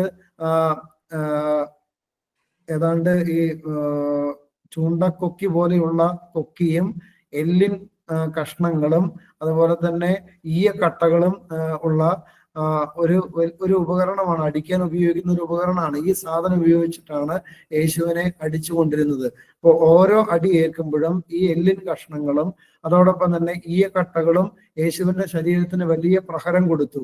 അതിനുശേഷം തിരിച്ച് ഈ ചമ്മട്ടി തിരിച്ച് വലിച്ചെടുക്കുമ്പോൾ ഈ ചൂണ്ടക്കൊക്കി പോലെയുള്ള കൊളുത്തുകൾ യേശുവിന്റെ ശരീരത്തിൽ ആഴത്തിൽ ഇറങ്ങിയത് പിന്നീട് വലിച്ചെടുക്കുമ്പോൾ മാംസം പിച്ചി ചീന്തിക്കൊണ്ടാണ് അത് പുറകിലേക്ക് വന്നുകൊണ്ടിരുന്നത്. അതുകൊണ്ടാണ് മറ്റൊരു സങ്കീർത്തനത്തിൽ പറയുന്നുണ്ട്, ഉഴവുചാല് കീറുന്നത് പോലെ അവരെന്നെ കീറി എന്ന് എഴുതി വെക്കുന്നുണ്ട്. അതുകൊണ്ട് പ്രിയപ്പെട്ടവരെ, ഇത് യേശുവിന്റെ പീഡാസഹനത്തിന്റെ കാഠിന്യം വെളിപ്പെടുത്തുന്ന ഒരു ഭാഗം കൂടെയാണ്. 53 യെശയ്യാവ് 53 ആദ്യത്തെ 2 വാക്യം കൂടെ വായിക്കാമോ? ഞങ്ങൾ കേൾപ്പിച്ചതെ ആർ വിശ്വസിച്ചിരിക്കുന്നു, യഹോവയുടെ ഭുജം ആർക്ക് വെളിപ്പെട്ടിരിക്കുന്നു. അവൻ ഇളയ തൈ പോലെയും വരണ്ട നിലത്ത് നിന്ന് വേര് മുളയ്ക്കുന്നത് പോലെയും അവന്റെ മുമ്പാകെ വളരും. അവന് രൂപഗുണമില്ല, കോമളത്വമില്ല, കണ്ടാൽ ആഗ്രഹിക്കത്തക്ക സൗന്ദര്യവുമില്ല. അവൻ രൂപഗുണം ഇല്ല, കോമളത്വമില്ല, കണ്ടാൽ ആഗ്രഹിക്കത്തക്ക സൗന്ദര്യവും ഇല്ല. അതായത് ക്രൂശ് മരണത്തിന്റെ സാഹചര്യത്തിൽ യേശുവിന്റെ അവസ്ഥ അങ്ങനെയായിരുന്നു. പിറ്റി ചീന്തപ്പെട്ട് ഇവിടെ പറയാണ് അസ്ഥികളെല്ലാം എണ്ണാം എന്നുള്ള ആ ഒരു അവസ്ഥയിൽ അത്രമേൽ കൊടിയ പീഡകളിലൂടെ യേശുവിന് കടന്നു പോകേണ്ടി വന്നിട്ടുണ്ട്. ഒരുപക്ഷെ ദാവീദിന് ഇതേപോലത്തെ ഇത്രമേൽ പ്രയാസമേറിയ ഒരു സാഹചര്യത്തിലൂടെ പോകേണ്ടി വന്നപ്പോൾ അദ്ദേഹത്തിലൂടെ യേശുക്രിസ്തുവിലേക്കുള്ള ഒരു പ്രവചനമായിട്ടത് മാറുകയാണ്. നായ്ക്കൾ എന്നെ വളഞ്ഞു, ദുഷ്ടന്മാരുടെ കൂട്ടം എന്നെ ചുറ്റിയിരിക്കുന്നു, അവർ എൻ്റെ കൈകളെയും കാലുകളെയും തുളച്ചു, എൻ്റെ അസ്ഥികളൊക്കെയും എനിക്ക് എണ്ണാം, അവർ എന്നെ ഉറ്റുനോക്കുന്നു, എൻ്റെ വസ്ത്രം അവർ പകുത്തെടുത്തു. നമുക്കറിയാം, അത് സുവിശേഷത്തിൽ രേഖപ്പെടുത്തി വെച്ചിട്ടുള്ളതാണ്. യേശുവിന്റെ വസ്ത്രത്തിന് വേണ്ടി ചീട്ടിടുന്നത്, അതായത് എൻ്റെ അങ്കിക്കായി അവർ ചീട്ടിടുന്നു, അത് പകുത്തെടുക്കുന്നതിനെ പറ്റിയൊക്കെയുള്ള അതെല്ലാം സുവിശേഷങ്ങളിൽ വിശുദ്ധ ലൂക്കോസിലും യോഹന്നാനിലും ഒക്കെ നമുക്ക് അവസാന ഭാഗത്തത് ഈ ക്രൂശാരോഹണ ആ ഭാഗത്ത് വായിച്ചാൽ ഇത് നമുക്ക് കണ്ടെത്താനായിട്ട് സാധിക്കും. 19 വാക്യം 19ഉം 20ഉം വായിക്കാമോ? നീയോ യഹോവേ ആന്നിരിക്കരുതേ, എന്റെ തുണയായുള്ളവേ എന്നെ സഹായിപ്പാൻ വേഗം വരേണമേ. വാളിങ്കൽ നിന്ന് എന്റെ പ്രാണനെയും നായുടെ കയ്യിൽ നിന്ന് എന്റെ ജീവനെയും വിടുവിക്കണമേ. സിംഹത്തിന്റെ വായിൽ നിന്ന് എന്നെ രക്ഷിക്കണമേ. കാട്ടുപോത്തുകളുടെ കൊമ്പുകൾക്കിടയിൽ നീ എനിക്ക് ഉത്തരമരുളുന്നു. മതി. അതായത് പിന്നീട് അദ്ദേഹം പ്രാർത്ഥിക്കുകയാണ് വീണ്ടും, നീയോ യഹോവേ ഈ സാഹചര്യത്തിൽ അവിടുന്ന് അകന്നിരിക്കരുതേ, എന്റെ തുണയായുള്ളവേ എന്നെ സഹായിപ്പാൻ വേഗം വരയണമേ. വാളുകളിൽ നിന്ന് എന്റെ പ്രാണനെയും നായയുടെ കയ്യിൽ നിന്ന് എന്റെ ജീവനെയും വിടുവിക്കണമേ. വീണ്ടും അദ്ദേഹം പ്രത്യാശയോടുകൂടെ ദൈവസന്നദ്ധിയിൽ പ്രാർത്ഥിക്കുകയാണ്. ആ ഒരു പ്രത്യാശയുടെ കാര്യങ്ങളെല്ലാം അതിനകത്തുണ്ട്. നിരാശ എന്നൊരു കാര്യമേ ഇവിടെ കയറി വരുന്നില്ല. അദ്ദേഹം ഇങ്ങനെ പ്രാർത്ഥിക്കുന്നുണ്ട് ഹൃദയ നമ്പരത്തോടു കൂടെ. എൻ്റെ പ്രാർത്ഥന അവിടുന്ന് കേൾക്കുന്നില്ല, ഞാൻ പകലും രാത്രിയും ഒക്കെ വിളിച്ച് പ്രാർത്ഥിക്കുന്നുണ്ട്, പക്ഷെ അവിടുന്ന് കൈക്കൊള്ളുന്നില്ല എന്ന് പറയുന്നെങ്കിലും എൻ്റെ പിതാക്കന്മാരുടെ പിതാക്കന്മാര് ദൈവമേ അങ്ങയിൽ ആശ്രയിച്ചു, അവിടുന്ന് വിടുവിച്ചു, അതുപോലെ ഞാനും അങ്ങയിൽ ആശ്രയിക്കും, എനിക്ക് ഒരിക്കൽ ഒരു വിടുതൽ ഉണ്ടാകുമെന്ന് അദ്ദേഹം പറയുന്നുണ്ട്. പിന്നീട് അദ്ദേഹത്തിന്റെ ചെറുപ്പകാലത്തിൽ ദൈവം കൊടുത്ത സംരക്ഷണത്തെ ഓർത്ത് ദൈവത്തിന് നന്ദി അർപ്പിച്ച്, അതുപോലെ ദൈവമേ കഷ്ടം അടുത്തിരിക്കിയാൽ ഈ അന്നത്തെ പോലെ ഒരു പ്രൊട്ടക്ഷൻ, ഒരു കൃപ അവിടുന്ന് തരണമേ എന്ന് ദൈവത്തോട് പ്രാർത്ഥിക്കുന്നു. പിന്നീട് അദ്ദേഹത്തിന്റെ സഹനത്തിന്റെ ആഴം എത്ര വലുതാണെന്ന് മനസ്സിലാക്കുകയാണ്. എൻ്റെ അസ്ഥികളെല്ലാം ബന്ധം വിട്ടിരിക്കുന്നു, എൻ്റെ ഹൃദയം മെഴുക പോലെയായി, എൻ്റെ കുടലിലെ നടുവേ ഉരുകിയിരിക്കുന്നു. അതൊക്കെ ആ സഹനത്തിന്റെ തീക്ഷ്ണത കാണിക്കാൻ വേണ്ടിയിട്ട് അദ്ദേഹം ഉപയോഗിക്കുന്നതാണ്. പിന്നീട് അതിലേക്ക് വരുമ്പോൾ യേശുവുമായിട്ട് ബന്ധപ്പെടുത്തുവാനായിട്ട് നമുക്ക് സാധിക്കും. അപ്പൊ 21 വരെയുള്ള ഈ ഭാഗം അത് യേശുക്രിസ്തുവിനെ പറ്റിയൊക്കെയുള്ള പ്രവചനമായിട്ട് നമുക്ക് കണ്ടെത്താനായിട്ട് സാധിക്കും. ഈ ഭാഗം ദീനരോധനമാണ് നടത്തുന്നത്. എന്നാൽ 22 മുതൽ പിന്നീട് ബാക്കി മുഴുവനും 31 വരെയുള്ള വാക്യങ്ങൾ അത് ഇതെല്ലാം കഴിഞ്ഞ് അദ്ദേഹം വീണ്ടും സ്തോത്രങ്ങൾ ദൈവത്തിന് അർപ്പിക്കുകയാണ്. സ്തോത്രഗീതമാണ് പിന്നീട് നമുക്ക് അതിനകത്ത് വായിച്ച് കേൾക്കാനായിട്ട് സാധിക്കുന്നത്. അതിലെ ഒന്നാം ഭാഗം ഒന്ന് വായിക്കാമോ? 22 മുതൽ. ഞാൻ നിന്റെ നാമത്തെ എന്റെ സഹോദരന്മാരോട് കീർത്തിക്കും, സഭാമധ്യേ ഞാൻ നിന്നെ സ്തുതിക്കും. യഹോവ ഭക്തന്മാരെ അവനെ സ്തുതിക്കുവിൻ, യാക്കോബിന്റെ സർവസന്തതിയുമായുള്ളവരെ അവനെ മഹത്വപ്പെടുത്തുവിൻ, ഇസ്രായേലിന്റെ സർവസന്തതിയുമായുള്ളവരെ അവനെ ഭയപ്പെടുവിൻ. അരിഷ്ടന്റെ അരിഷ്ടത അവൻ നിരസിച്ചില്ല, വെറുത്തതുമില്ല, തന്റെ മുഖം അവന് മറച്ചതുമില്ല. തന്നെ വിളിച്ചപേക്ഷിച്ചപ്പോൾ കേൾക്കുകയത്രേ ചെയ്തത്. മഹാസഭയിൽ എനിക്ക് പ്രശംസ നിങ്ങൾ നിന്ന് വരുന്നു. അവന്റെ ഭക്തന്മാർ കാണുകയെ ഞാൻ എന്റെ നേർച്ചകളെ കഴിക്കും. എളിയവർ തിന്ന് തൃപ്തരാകും. യഹോവയെ അന്വേഷിക്കുന്നവർ അവനെ സ്തുതിക്കും. നിങ്ങളുടെ ഹൃദയം എന്നേക്കും സുഖത്തോടെ ഇരിക്കട്ടെ. ഭൂമിയുടെ അറുതികളൊക്കെയും ഓർത്ത് യഹോവെങ്കിലേക്ക് തിരിയും. ജാതികളുടെ വംശങ്ങളൊക്കെയും നിന്റെ മുമ്പാകെ നമസ്കരിക്കും. രാജ്യത്വം യഹോവയ്ക്കുള്ളതല്ലോ, അവൻ ജാതികളെ ഭരിക്കുന്നു. ഭൂമിയിൽ പുഷ്ടിയുള്ളവരൊക്കെയും ഭക്ഷിച്ചാരാധിക്കും.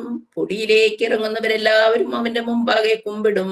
തന്റെ പ്രാണനെ രക്ഷിക്കുവാൻ കഴിയാത്തവനും കൂടെ ഒരു സന്തതി അവനെ സേവിക്കും. വരുന്ന തലമുറയോട് യഹോവയെ കുറിച്ച് കീർത്തിക്കും.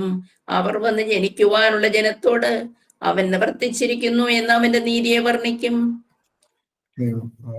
അതായത് ആദ്യ ഭാഗം 1 മുതൽ 21 വരെ ഈ സങ്കീർത്തനക്കാരൻ അദ്ദേഹത്തിന്റെ സഹനത്തിന്റെ പാരമ്യത്തിൽ നടത്തുന്ന അപേക്ഷയാണ്. എന്നാൽ രണ്ടാമത്തെ ഭാഗം 22 മുതൽ 31 വരെയുള്ള വാക്യങ്ങൾ അത് അദ്ദേഹത്തിന്റെ ജീവിതത്തിൽ കിട്ടുന്ന അദ്ദേഹത്തിന്റെ ആ സമാശ്വാസത്തിന് ദൈവത്തിന് സ്തുതിഗീതം, സ്തോത്രം അർപ്പിക്കുന്ന ഭാഗമാണ് നമുക്ക് കണ്ടെത്താനായിട്ട് സാധിക്കുന്നത്. അതുകൊണ്ട് പ്രിയപ്പെട്ടവരെ, 21 സങ്കീർത്തനം നേരത്തെ സൂചിപ്പിച്ചിരുന്നല്ലോ. 21 സങ്കീർത്തനം അത് വിജയം കൈവരിച്ചു വരുന്ന രാജാവ് ഓർത്ത് ലേവ്യരും ജനങ്ങളും ദൈവത്തെ സ്തുതിക്കുന്ന, ദൈവത്തെ കൃതജ്ഞത അർപ്പിക്കുന്ന ഭാഗമാണ്. അതിന്റെ ആദ്യത്തെ 1 മുതൽ 6 വരെയുള്ള വാക്യങ്ങൾ, പിന്നീട് 7 മുതൽ 13 വരെയുള്ള വാക്യങ്ങൾ ഇനി ഭാവിയിൽ ഇതിലും വലിയ വിജയങ്ങൾ തരുമെന്നുള്ള പ്രത്യാശയോടുകൂടെ ദൈവത്തെ മഹത്വപ്പെടുത്തുന്ന ഭാഗങ്ങളാണ്. 22 സങ്കീർത്തനം അത് സൂചിപ്പിച്ചിരുന്നല്ലോ. 3 കാര്യങ്ങളാണ്. ഒന്ന്, 22 സങ്കീർത്തനം അത് സങ്കീർത്തനക്കാരനായ ദാവീദിന്റെ ജീവിത അനുഭവത്തിൽ ആ സഹനത്തിന്റെ നാളുകളിൽ അദ്ദേഹം രചിച്ചതായിട്ട് നമുക്ക് മനസ്സിലാക്കാം. 2, ഇത് യേശുക്രിസ്തുവിനെ പറ്റിയുള്ള പ്രവചനമായിട്ട് പിതാക്കന്മാരെല്ലാം പലയിടത്ത് കോട്ട് ചെയ്യുന്നുണ്ട്. കാരണം പ്രത്യേകിച്ച് ഈ ദുഃഖ വെള്ളിയാഴ്ചകളിലൊക്കെ ഈ സങ്കീർത്തനം ഉപയോഗിക്കുന്നുണ്ട് പലയിടത്ത്. അത് യേശുക്രിസ്തുവുമായിട്ട് ബന്ധപ്പെടുത്തി പറയുന്നുണ്ട്. പ്രത്യേകിച്ച് ഇതിന്റെ 1 മുതൽ 21 വരെയുള്ള വാക്യങ്ങൾ അത് കൂടുതൽ എന്താന്ന് ചോദിച്ചാൽ, ഇത് യേശുവുമായിട്ട് ബന്ധപ്പെടുത്തുന്ന അവർ എൻ്റെ കൈകളെയും കാലുകളെയും തുളച്ചു, എൻ്റെ അസ്ഥികളൊക്കെയും എനിക്ക് എണ്ണാം. അവർ എന്നെ ഉറ്റുനോക്കുന്നു, എൻ്റെ വസ്ത്രം അവർ പകുത്തെടുത്തു, എൻ്റെ അങ്കിക്കായി അവർ ചീട്ടിടുന്നു. ഇതെല്ലാം യേശുവുമായിട്ട് ബന്ധപ്പെട്ട് നടന്ന കാര്യങ്ങൾ. അതുകൊണ്ട് ഇത് യേശുവിനെ പറ്റിയുള്ള പ്രവചനമായിട്ട് പറയുന്നു. പിന്നീട് 3, ഇസ്രായേൽ ജനത്തെ, ഇസ്രായേൽ എന്ന രാഷ്ട്രത്തെ അവരുടെ സഹനത്തിന്റെ നാളുകളിൽ ആ ഒരു രാജ്യത്തിന് വേണ്ടി നടത്തുന്ന ദീനരോധനമായിട്ടും ഒരിടത്ത് വായിക്കാനായിട്ട് സാധിച്ചു. അതാണ് 1 മുതൽ 21 വരെയുള്ള ഭാഗം. പിന്നീട് 22 മുതൽ 22 മുതൽ 31 വരെയുള്ള ഭാഗങ്ങൾ വീണ്ടും അദ്ദേഹത്തിന്റെ സഹനത്തിന്റെ നാളുകളിൽ പോലും അദ്ദേഹം സ്തുതിഗീതം, സ്തോത്രം പ്രത്യാശയോടുകൂടെ ദൈവത്തിന് അർപ്പിക്കുന്ന ഭാഗമാണ്. ഇതാണ് 21, 22 സങ്കീർത്തനങ്ങൾ. ദൈവം എല്ലാവരെയും അനുഗ്രഹിക്കട്ടെ. നമുക്ക് പ്രാർത്ഥിക്കാം. പിതാവിനും പുത്രനും പരിശുദ്ധ റൂഹായിക്കും സ്തുതി, ആദ്യം മുതൽ എന്ന് വന്നേക്കും തന്നെ. ആമീൻ. കാരുണ്യവാനായ ദൈവമേ, 21, 22 സങ്കീർത്തനങ്ങളിലൂടെ ദൈവമേ അവിടുന്ന് ഞങ്ങൾക്ക് നൽകിയ ആത്മീയമായ ഉൾക്കാഴ്ചകൾക്ക് അങ്ങേക്ക് നന്ദിയും സ്തുതിയും അർപ്പിക്കുന്നു. ദൈവമേ, ജീവിതത്തിൽ വിജയങ്ങളും അനുഗ്രഹങ്ങളും ലഭിക്കുമ്പോൾ അങ്ങേക്ക് കൃതജ്ഞത അർപ്പിക്കുവാൻ പലപ്പോഴും ഞങ്ങൾ വിട്ടുപോകാറുണ്ട്. ദൈവമേ, അവിടുന്ന് നൽകുന്ന ചെറുതും വലുതുമായ എല്ലാ അനുഗ്രഹങ്ങളെയും ഓർത്ത് നന്ദി അർപ്പിക്കുവാൻ തക്കവണ്ണം നന്ദിയുള്ള ഹൃദയം ഞങ്ങളുടെ ഉള്ളിൽ അവിടുന്ന് ആക്കി ഞങ്ങളെ ഓരോരുത്തരെയും അനുഗ്രഹിക്കണമേ. അങ്ങനെ നന്ദി പറഞ്ഞ് കൂടുതൽ കൃപകൾക്ക് പാത്രമായി തീരുവാൻ തക്കവണ്ണം ഞങ്ങളെ ഓരോരുത്തരെയും അവിടുന്ന് യോഗ്യരാക്കി തീർക്കണമേ. ദൈവമേ, വീണ്ടും പ്രത്യാശയോടുകൂടെ ഇനിയും വിജയം കൈവരിക്കാൻ, ഇതിലും വലിയ വിജയങ്ങൾ നേടുവാൻ കഴിയുമെന്നുള്ള ആ ഒരു പ്രത്യാശ 21 സങ്കീർത്തനത്തിന്റെ 2 ഭാഗത്ത് ഞങ്ങൾ കാണുന്നു. അതോടൊപ്പം തന്നെ ദൈവമേ, ഞങ്ങളുടെ ജീവിതത്തിൽ ഇന്ന് പ്രയാസങ്ങളും ദുഃഖങ്ങളുമാണെങ്കിലും പ്രത്യാശയോടുകൂടെ ഇതെല്ലാം മാറുമെന്നും ഇതിലെല്ലാം ഒരു മാറ്റമുണ്ടായി അനുഗ്രഹങ്ങളും കൃപകളും ദൈവം ഞങ്ങൾക്ക് ചൊരിഞ്ഞു തരുമെന്ന് വിശ്വസിക്കാനും അത് പ്രഖ്യാപിക്കാനും അതിനെ ഓർത്ത് നന്ദി പറയുവാനും എല്ലാം ദൈവമേ ഞങ്ങൾക്ക് അതിനുള്ള കൃപ, അഭിഷേകം അവിടുത്തെ ആത്മാവിന്റെ നിറവിലൂടെ നൽകണമേ. 22 സങ്കീർത്തനത്തിൽ ദൈവമേ യേശുവുമായി ബന്ധപ്പെട്ടുള്ള പ്രവചന സങ്കീർത്തനമാണല്ലോ ദൈവമേ. അവിടുത്തെ സഹനത്തിന്റെ പാരമ്യത്തിൽ അവിടുന്ന് പ്രാർത്ഥിക്കുന്നു, എൻ്റെ ദൈവമേ നീ എന്നെ കൈവിട്ടത് എന്ത് എന്ന്. ഞങ്ങളുടെ ജീവിതത്തിലും ഒരു പക്ഷേ ഞങ്ങളും പലപ്പോഴും ദൈവമേ ഇങ്ങനെ ചിന്തിച്ചിട്ടുണ്ട്, പ്രാർത്ഥിച്ചിട്ടുണ്ട്. ദൈവമേ, അവിടുന്ന് എന്താണ് ഞങ്ങളെ കൈവിട്ടത്? പകൽ ഞങ്ങൾ പ്രാർത്ഥിച്ചിട്ടും രാത്രി മുഴുവനും പ്രാർത്ഥിച്ചിട്ടും അവിടുന്ന് ഞങ്ങളുടെ പ്രാർത്ഥന കേൾക്കുന്നില്ലല്ലോ എന്നുള്ളൊരു പരാതി പലപ്പോഴും ഞങ്ങളുടെ അതരങ്ങളിലും ഹൃദയത്തിലും ഒക്കെ ഉണ്ടായിട്ടുണ്ട്. ദൈവമേ, അവിടുന്ന് ഒരിക്കലും വിട്ടുമാറി ഇരിക്കുന്നില്ലല്ലോ. ഭയപ്പെടേണ്ട, ഞാൻ നിന്റെ കൂടെയുണ്ട്. ഭ്രമിച്ചു നോക്കേണ്ട, ഞാൻ നിന്റെ ദൈവമായ കർത്താവാണ്. നരളിയ ദൈവമേ, അവിടുന്ന് എപ്പോഴും ഞങ്ങളുടെ കൂടെ ഉണ്ടെന്നുള്ള വലിയ വിശ്വാസത്തിലേക്ക് ഞങ്ങളെ നയിക്കണമേ. ദൈവമേ, സഹനത്തിന്റെ നാളുകളിലും പ്രത്യാശയുടെ വാക്കുകൾ പറയുവാനും അങ്ങയിൽ ആശ്രയിക്കുവാനും ഞങ്ങളെ ഓരോരുത്തരെയും സഹായിക്കണമേ. ഈ ശുശ്രൂഷയിൽ സംബന്ധിച്ചു കൊണ്ടിരിക്കുന്ന എല്ലാവരെയും ദൈവാത്മാവിന്റെ കൃപകളാലും അനുഗ്രഹങ്ങളാലും ദൈവിക ദാനങ്ങളാലും ദൈവിക ആത്മാവിന്റെ ഫലങ്ങളാലും അവിടുന്ന് നിറയ്ക്കുകയും നയിക്കുകയും ചെയ്യണമേ. ഇവരുടെ പ്രാർത്ഥനകളും യാതനകളും അവിടുന്ന് കേട്ട് സ്വർഗത്തിൽ നിന്ന് ഉത്തരമരളി കുടുംബസമേതം അവിടുന്ന് അനുഗ്രഹിച്ച് വഴി നടത്തണമേ. എല്ലാ അപകടങ്ങളിൽ നിന്നും അനർത്ഥങ്ങളിൽ നിന്നും പൈശാചിക പീഡകളിൽ നിന്ന് അവിടുന്ന് സംരക്ഷിച്ചു കൊള്ളണമേ. പരിശുദ്ധ അമ്മേ, മാതാവേ, മോർഗീവർ ഈ സഹതായെ, സകല പരിശുദ്ധന്മാരും ശുദ്ധിമതികളുമേ ഞങ്ങൾക്ക് വേണ്ടി അപേക്ഷിക്കണമേ. ഇടവകയിലെ വരുന്ന പെരുന്നാൾ ശുശ്രൂഷകളെയും ദൈവമേ അങ്ങയുടെ പാദപീഠം സമർപ്പിക്കുന്നു. എല്ലാ പെരുന്നാളുകളിലും അവിടുന്ന് ഇസ്രായേൽ ദേവാലയത്തിൽ ഉണ്ടായിരുന്നത് പോലെ ദൈവമേ അടിയങ്ങളുടെ പെരുന്നാൾ ശുശ്രൂഷകളിലെല്ലാം അവിടുന്ന് ഇറങ്ങി വന്ന് ദൈവമേ അത് അനുഗ്രഹമാക്കി ദൈവമേ ഈ പെരുന്നാൾ ശുശ്രൂഷകളെല്ലാം വലിയ കൃപകൾ ചൊരിയപ്പെടുന്നതാക്കി അവിടുന്ന് രൂപാന്തരപ്പെടുത്തണമേ. അതിനെതിരെയുള്ള എല്ലാ അന്ധകാര ശക്തികളെയും അവിടുന്ന് മായിച്ചു കളഞ്ഞ് അവിടുന്ന് ദൈവമേ അനുഗ്രഹിക്കണമേ. ദൈവമേ, തുടർന്ന് ഉള്ള ക്രമീകരണങ്ങളെല്ലാം അവിടുന്ന് കൂടെയിരിക്കുകയും വഴി നടത്തുകയും ചെയ്യണമേ. ഞങ്ങളിൽ നിന്ന് വാങ്ങിപ്പോയ എല്ലാ പൂർവികരെയും അബ്രഹാമി ഭവനങ്ങളിൽ അവിടുന്ന് പാർപ്പിച്ച് ആശ്വസിപ്പിക്കണമേ. പ്രത്യേകിച്ച് ദൈവമേ, നാളെ വാങ്ങിപ്പോയ പുരോഹിതന്മാരെ, ആചാര്യന്മാരെ ഓർത്ത് പരിശുദ്ധ സഭ പ്രത്യേകമായിട്ട് പ്രാർത്ഥിക്കുന്ന ദിവസമാണല്ലോ ദൈവമേ. ഞങ്ങളുടെ ജീവിതത്തിൽ അനേക വൈദികരിലൂടെ അവിടുന്ന് അനേക കൃപകളും അനുഗ്രഹങ്ങളും ഞങ്ങളുടെ ആത്മീയ ജീവിതത്തിന്റെ ഉന്നതിക്ക് ഉതകുന്ന വിധത്തിൽ ദൈവമേ അനേകരെ അവിടുന്ന് അയച്ചു തന്നല്ലോ. ഇന്ന് ഞങ്ങളിൽ നിന്നും വാങ്ങിപ്പോയ, പ്രത്യേകിച്ച് ഞങ്ങൾക്ക് മാമോദീസ കൂദാശ നൽകിയ ചെറുതും വലുതുമായ കൂദാശകളിലൂടെ, പ്രത്യേകിച്ച് വിവാഹ കൂദാശ ആശീർവദിച്ച ഞങ്ങളുടെ വേണ്ടപ്പെട്ടവരുടെ മരണങ്ങൾ, അതിൻ്റെ ശേഷക്രിയകളെല്ലാം നടത്തി ഞങ്ങളെ ആശ്വസിപ്പിച്ച, ഇന്ന് ഞങ്ങളിൽ നിന്ന് വാങ്ങിപ്പോയിരിക്കുന്ന എല്ലാ പുരോഹിതന്മാരെയും ദൈവമേ അവിടുന്ന് സ്വർഗീയ ബലിപീഠങ്ങളിൽ ആശ്വസിപ്പിച്ച് അവരുടെ മധ്യസ്ഥതയാൽ വീണ്ടും ഞങ്ങളെ അവിടുന്ന് അനുഗ്രഹിക്കണമേ. ആയത് പിതാവിന്റെയും പുത്രന്റെയും ജീവനുള്ള പരിശുദ്ധ റൂഹായുടെയും നാമമഹത്വത്തിനായിട്ട് തന്നെ. ആമീൻ. എല്ലാവർക്കും ശുഭരാത്രി നേരുന്നു. ദൈവം അനുഗ്രഹിക്കട്ടെ.